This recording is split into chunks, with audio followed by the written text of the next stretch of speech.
Hello friends, अभी हम लोग देखने वाले हैं सरफेस टेंशन के बारे में। तो सरफेस टेंशन होता है क्या, उसका एप्लीकेशन क्या होता है देखेंगे हम लोग। तो सबसे पहले हम लोग डिफाइन कर लेते हैं सरफेस टेंशन होता क्या है। ठीक है, तो लिख रहे हैं surface tension of the liquid. हम लोग लिक्विड में देखने वाले हैं। Surface tension of the liquid is the net inward attraction experienced, क्या करेगा, एक्सपीरियंस करेगा। Surface tension of the liquid is net inward attraction experienced the surface molecules of the liquid. मतलब सर जो लिक्विड का जो सरफेस का molecules रहेगा वो क्या इनवर्ड एट्रैक्शन एक्सपीरियंस करेगा, किसके द्वारा, by the bulk molecules of the liquid. तो अभी हम लोग पूरा एक्सप्लेन हम करने वाले हैं। तो सपोज एक बीकर में हम लोग क्या है, वाटर है। ठीक है, वाटर कोई भी लिक्विड उठा लेते हैं, है ना। तो इसमें जो पार्टिकल्स रहेगा, वाटर का मॉलिक्यूल्स रहेगा,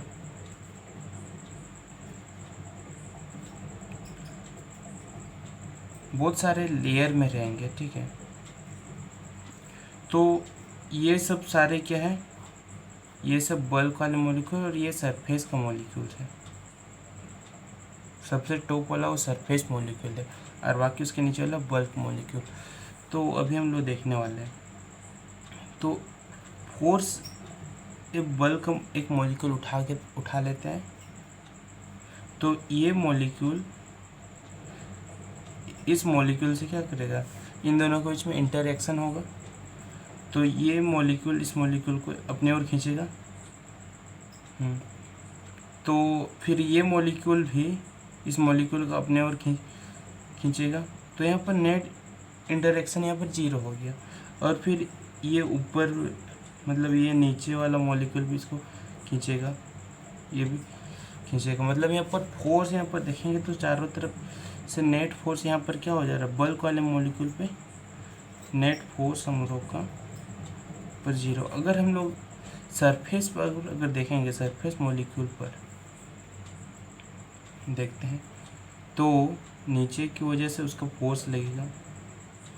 तो इधर दाईं तरफ इधर लगेगा फोर्स, इधर बाईं तरफ भी फोर्स। तो लेकिन दाएं और बायां से इन दोनों तो 0 हो गया, लेकिन यहाँ नीचे लग रहा है, लेकिन उसके ऊपर तो कोई मॉलिक्यूल नहीं है, तो ऊपर तो फिर नहीं लग रहा है, तो यहाँ पर कैंसिल आउट तो नहीं हो पा रहा है। इस वजह से जो हमारा हर एक सरफेस पर क्या रहेगा, सबको अट्रैक्ट होगा नीचे वाले मॉलिक्यूल्स। मतलब ये सब तो क्या है, बल्क वाले मॉलिक्यूल है। तो बल्क वाले मॉलिक्यूल द्वारा सबको क्या करेगा, अट्रैक्शन फील करेगा। इस वजह से क्या होगा, इस वजह से इसका हम लोग एप्लीकेशन देखेंगे फिर। तो इस वजह से उसमें सरफेस वाले मॉलिक्यूल पर क्या हो जाता है, टेंशन आ जाता है, इसलिए सबको नीचे झुक जाता है। कभी भी अगर हम लोग देखते हैं ट्यूब वगैरह में जो पानी है लगभग इस तरह से रहता है, तो इसलिए इनवर्ड एट्रैक्शन की वजह से ही होता है। तो ठीक है, अब हम लोग इसका एप्लीकेशन देखने वाले हैं। जैसे कि हम लोग जानते हैं कि जो वाटर जो ड्रॉप्स होता है वो स्पेरिकल होता है। तो आखिर ये स्पेरिकल ही क्यों होता है, तो जैसे कि जो वाटर ड्रॉप्स हम लोग का स्पेरिकल होता है। जब वो आसमान से गिरता है तो पहले सिलेंड्रिकली गिरता है, तो बाद में धीरे धीरे वो क्या करता है, स्पेरिकल होने लग जाता है। ऐसे ऐसे गिरता है तो फिर ऐसे ऐसे होते जाता है। तब इला होता किस वजह से, तो यहाँ पर जो सरफेस है सबको क्या करेगा, सबको इनवर्ड एट्रैक्शन वो एक्सपीरियंस करते जाता है। इस वजह से वो क्या हो जाता है, वो सरफेस उसका एरिया ना पूरा सिकोड़ जाता है, अपने आप को पूरा सिकोड़ लेता है ना। मिनिमाइज कर लेता है। तो यही उसका एप्लीकेशन है, क्योंकि सरफेस मतलब वो सरफेस टेंशन यहाँ पर लगता है। ठीक है, अगर हम लोग इसका यूनिट्स अगर हम लोग देखेंगे तो इसका यूनिट्स क्या बोलता है कि जो 1 सेंटीमीटर लेंथ है ना, 1 सेंटीमीटर लेंथ में कितना फोर्स एक्सपीरियंस करता है, तो वही है इसका यूनिट। तो 1 सेंटीमीटर मान लिया ये लेंथ हो गया, तो इसमें कितना फोर्स एक्सपीरियंस कर पाता है। तो हम लोग अगर एसआई यूनिट में जाते हैं, एसआई यूनिट में अगर हम लोग जाएंगे तो फोर्स का यूनिट क्या होता है, न्यूटन।